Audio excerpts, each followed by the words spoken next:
Kumusta mga kabayan, mga amigo at saka mga amiga? Nandito tayo sa Pulte Homes, sa Rainbow Crossing Luxury Homes, dito sa Southwest. Titingnan natin itong model dito sa likod, the Harper. Huwag kayong alis, tingnan natin sa loob.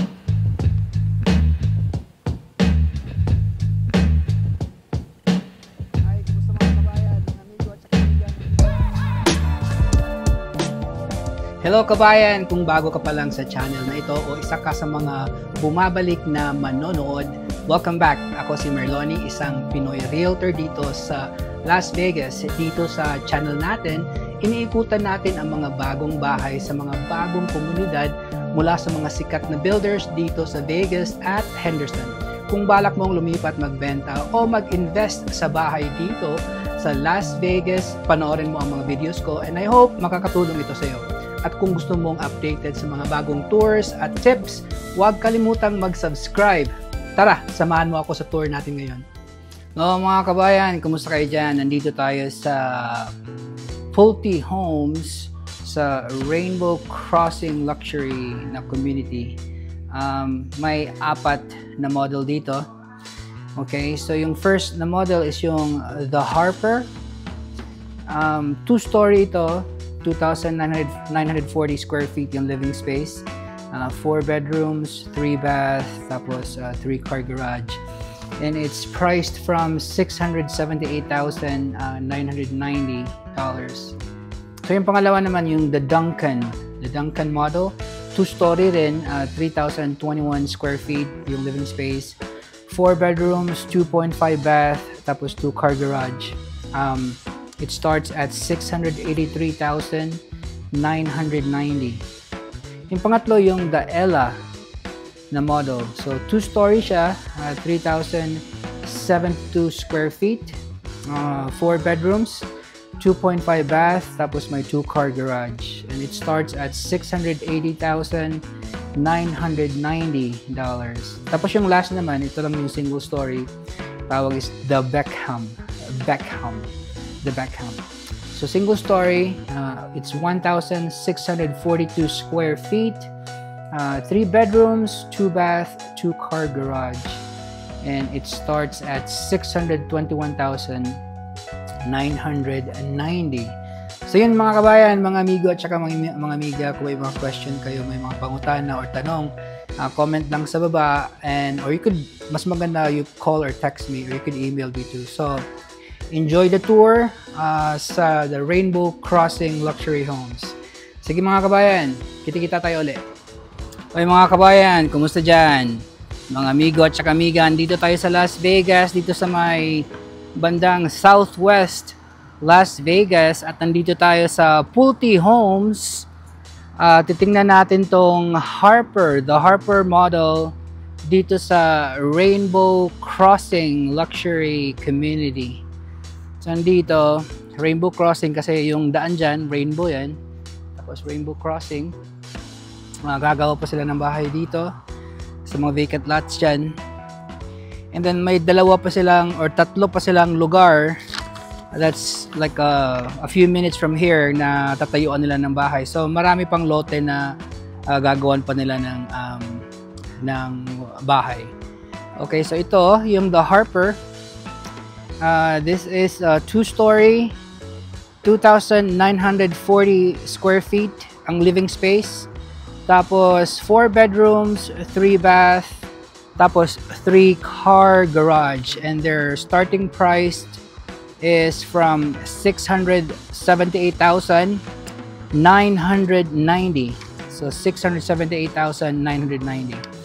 So ngayon, it's June 12, 2025, para sa reference nyo sa price at saka sa terms sa builder dito, just to make sure, kasi baka mapanood nyo to 1, 2, 3 or 5 years from now. Okay, so ito yung the Harper. So of course yung ginawa nila muna na sales office yung garahe, so kaya ganun yung itsura.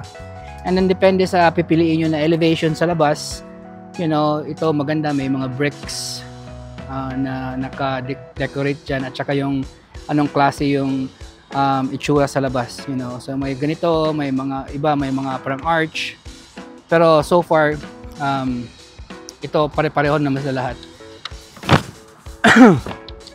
Tapos yung front landscape is kasali na yan, pero yung likod is dirt, you know. So kayo pa yung magpapagawa ng landscape sa likod para at least more personalized siya. So dyan, so papasok tayo dito. The Harper. So mas maganda yung front patio cover niya dyan. You know, laki yung pintuan. It's pretty good. Kapipintura lang yata sa loob. So dito malaki yung hallway nila. So dito sa left side, dito yung garahe supposed to be, pero ginawa nilang sales office eh. So yan. Okay, so diretso tayo dito. Big hallway. I think this one is supposed to be like a jacket or closet para sa mga bagay-bagay nyo dyan, pero they locked it anyway. Tapos dito sa right side, you know, supposed to be yung ito yung stairs papuntang second floor, pero dito muna tayo. So yan, you know, malalaki yung mga windows dyan, and then may sliding door sila sa gilid. I think this is like an add-on, pero I'm not sure. So may sliding door dyan, and then sa harap dyan, ito yung dining area. So looks pretty nice. Yan, so tamang-tama lang yung dining table, you know. Tapos parang may semi-enclosure siya dyan. Yan, ganun talaga yung design niya. And I think yung garage door is supposed to be yung nandyan. Okay. So, yan. And then, sa harap dyan, of course, open concept yung style nila with all their homes. So, dito yung living room or family room. So, may customize sila na electric fireplace dyan. Maganda tingnan. And then we got big windows. You know, I think parang upgrade yata yung nasa gitna. You know, supposed to be wall yan. And then you could, pwede namang palitan na malaking window instead of a wall para makikita mo yung labas, and then mas maraming natural sunlight ang papasok sa bahay.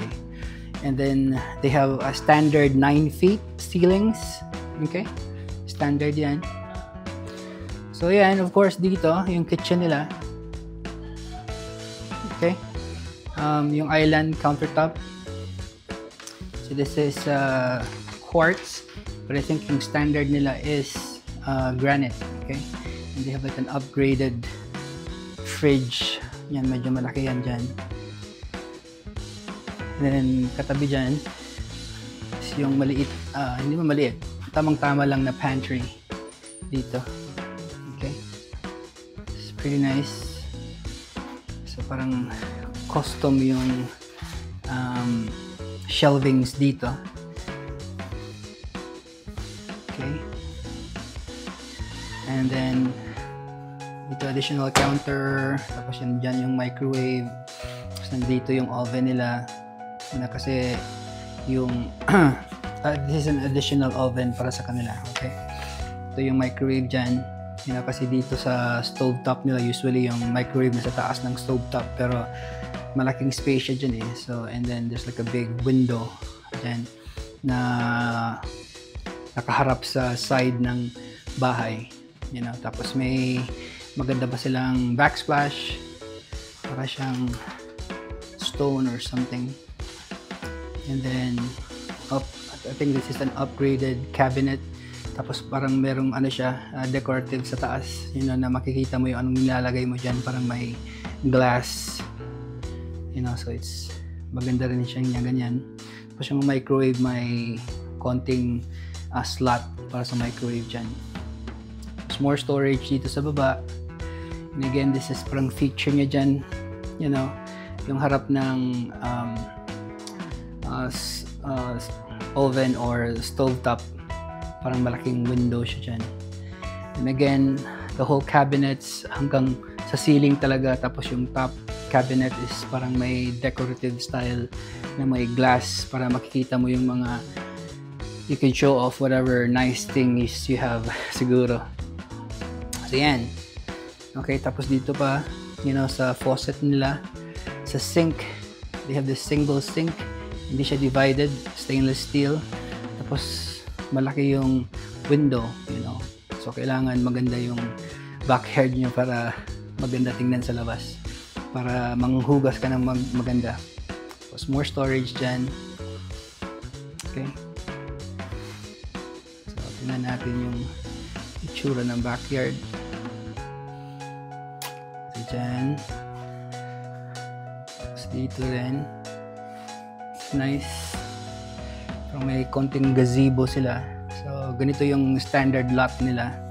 Again, wala na dito sa may Rainbow yung gagawin nila na bahay. It's like on another location doon malapit sa Warm Springs and Buffalo. You know, ilalagay ko dito sa video kung saan yung mga maps at saka yung drone video saan siya banda. Okay? Tapos tingnan nyo sa taas, parang may you know, tawag dyan, may design pa yung ceiling nila na ganyan. Hindi siya parang flat lang. And I think that's included too. Tapos may ano na siya, may fixture niya siya para sa right there. Para sa you know, mga electric fan or fans kung gusto niyo mag-add. Okay? So yun, maganda open space sa baba. And then akyat tayo sa taas. And mga kabayan, mga amigo at saka may remind lang ako kung gusto nyong pumunta ng mga bagong construction, mga new builds dito sa Henderson and Las Vegas, you know, I advise na isama nyo yung mga realtor nyo, kagaya ko, para at least may mag represent sa inyo. And then if they're gonna do like a negotiation, at least hindi kayo lugi. You know, sometimes yung salesperson sa new build, they work for the builder, so gusto nila na, you know, maraming profit sila, you know, and we could always negotiate with anything. So kung titingin kayo ng mga bagong bahay, you know, bagong tayo, mga new builds, let me know, tawagan nyo ako, call or text me, and then I'll go with you from the start to closing, and then I'll help you all the way. So dito nakaakyat na tayo dito, and I think their railings are upgraded, so maganda yung railings nila. I think yung standard nila is yung parang solid na wall, something, you know, parang wood, same color sa walls, you know. Pero maganda rin yung ganyan. Tapos dito may loft sila, tapos parang may tatlong elongated window pa sila dito, so mas maraming light yung papasok. So may konting loft yan. Pwede mong gawing office or game room kung mga anak ka, entertainment room, playroom, ano, kung may mga chikiting ka pa. Tapos may dalawang malaking vertical na windows dyan for more natural light. Okay, tapos dito may konting storage. Oops, masarap pala. Yan, may isang shelf dyan, pero you could always add your own shelvings. Okay, so yan, and again, so nakikita nyo yung tatlong additional windows dyan na horizontal, and hindi siya buo, parang sineperate na tatlo. Maganda rin. And hakbang tayo dito pa unahan. So dito sa quick left, kita natin this right side, this is the first full bath sa second floor. Okay, so maganda. Double sink, tapos may storage sa baba, bathroom storage, and then yung malapad na salamin or mirror. Tapos you know, may lights pa sila dyan sa itaas ng salamin, kasi yung ibang mga bahay, you know, wala silang ganyan, nasa ceiling lights lang sila, you know, and I think their lights are all LED na ngayon. So yan, tapos nandyan yung toilet, and then pasok dito yung combo tub with a shower. Yung second nila, I think yung wall nila is marble, standard na yan sa kanila. At saka dito yung sink, marble yan. Tapos under sink yung ano nila, sink. So that's nice. Tapos ito, it's like tiles yung flooring nila. Pero yung sa taas nila is carpet. Pero magandang klaseng carpet to. Tapos kaharap naman sa full bath, this is additional storage. You know, na may French door, so hindi sayang yung, what do you call this, yung lugar. You know? Yan. It's pretty nice. Tapos sa tapat niyan, may isa pa dito for linens or bathroom stuff, mga tuwalya, mga kumot, habol, unlan or unan, ano pang gamit na pwede nyong i-store dyan, you know, so marami dyan. Okay, and then straight tayo dito on the left side. Ito yung first bedroom sa second floor. So parang ginawa nilang parang studio para ipakita nila kung ano yung nasa loob, anong ginagamit nila na insulation. At saka ito yung lumang style na tub, shower. Okay. And then ito is yung storage, walk-in closet nila for this room. Okay. So supposed to be bedroom to, may kama sana. Pero I'll just show you this. So ito yung style nila, ito yung insulation nila na ginagamit nila. You know, construction joints and window frames, at least, you know, malalaman ng mga tumitingin kung anong nasa loob ng mga walls. So, ito yung coverage nila, builder coverage, may 10-year limited structural warranty, 1-year coverage door-to-door, 2 years sa HVAC or mechanical, electrical, 5-year sa infiltration, various types of water infiltration, tapos 10 years para sa structural elements or foundation. You know? So, iba pang mga information dyan. So, sa katapat na room na to, itong room number 2.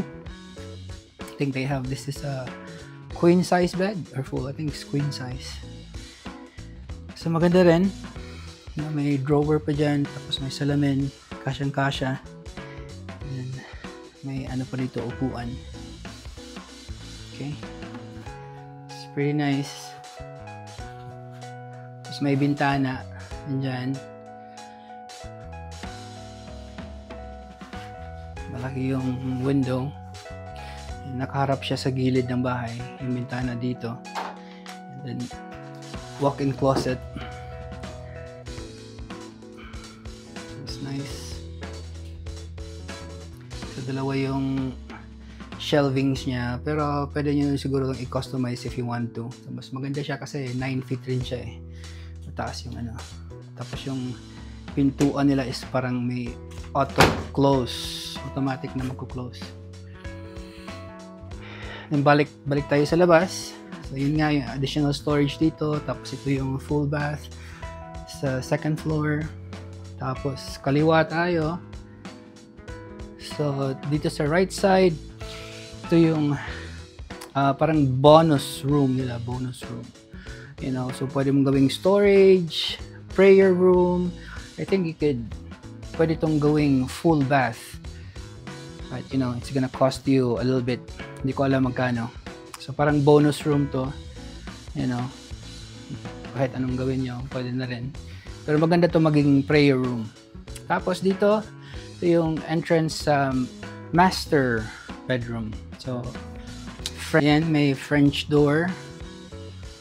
Okay. Tapos, pasok natin. Let's see how big the master bedroom is. So, makikita nyo dyan, ang lapad ng windows, which is facing the backyard. Tapos, ito yung bed nila. I think this is parang California king bed. So, malaki rin. And let's see ang itsura dito. Yan, kitang-kita yung gazebo and the backyard. So, dito sa Rainbow Crossing, malaki yung lote talaga dito. Okay, tapos dyan, entertainment. Pwede nyo lagyan ng TV or pwede wala rin. And dito sa tapat, may walk-in closet siya. Parang his and hers. Baka hers and hers too. Pero may isa pa doon sa loob ng banyo. So ito, malaki rin yung closet nila dito. Parang kinustomize nila. Okay. Tapos meron pa dito. Okay. Malaki yung loob ng closet talaga. So, yan.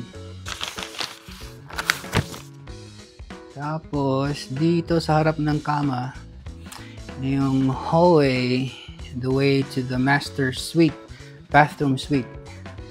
So, straight ka dyan, yun yung salamin. Dito sa left side, more storage. You know, sa inyo, anong gagawin nyo dyan. Mga personal stuff nyo. And then dito sa tapat, another walk-in closet. So, maganda kasi may his and hers. Depende, at least hati talaga. So, yan. Tapos, dito, straight tayo. Ito yung double sink nila. So, dyan, double sink. It's nice. Tapos, daming storage dyan sa baba. Okay. Tapos, ito yung malapad na mirror or salamin. And they have this lights sa taas ng salamin, which is nice, you know, kasi iba yung ilaw kung dyan galing. Okay. Tapos dito, sa harap, ito yung toilet, yung casillas or toilet. Yeah. Kubierto. Yan. Tapos, on the other side, stand-alone na tub. Tapos may dalawang windows pa sa likod para at least maliwanag siya. Talaga. Okay? And then sa harap niyan is yung malaking walk-in shower. So pwede yung isa maliligo sa tub, yung isa maliligo sa shower. So it's pretty nice. So ito yung Rainbow Crossing Luxury Home. So this is the Harper na model, 2 stories, 2,940 square feet ang living space, 4 bedrooms, 3 bath, 3-car garage. And it starts at 678,990. So, mga kabayan, mga amigo at saka amiga, kung may mga tanong kayo dyan, just leave a comment below. Or, mas maganda, tawagan nyo na lang ako, call or text me. And pwede rin nyo akong i-email, and you know, I'll try to answer as fast as I can sa lalong mabilis na panahon. Yan, mga kabayan, mga amigo at saka amiga, ito na yung end ng tour natin. See you next time sa next property tour. And then, God bless, mag-ingat dito sa Amerika. Especially medyo magulo minsan dito, pero dasal lang, and then God bless, and yun, hopefully magdasal everyday. Okay, bye, salamat. Kung ito na ang hinahanap mong bahay, o gusto mo ng mas maliit, mas malaki, o nasa ibang lokasyon, kahit resale man yan, masaya akong tumulong sa'yo. Call, text, email, o mag-comment ka lang sa baba kung may tanong ka. Nandito lang ako, ready to help.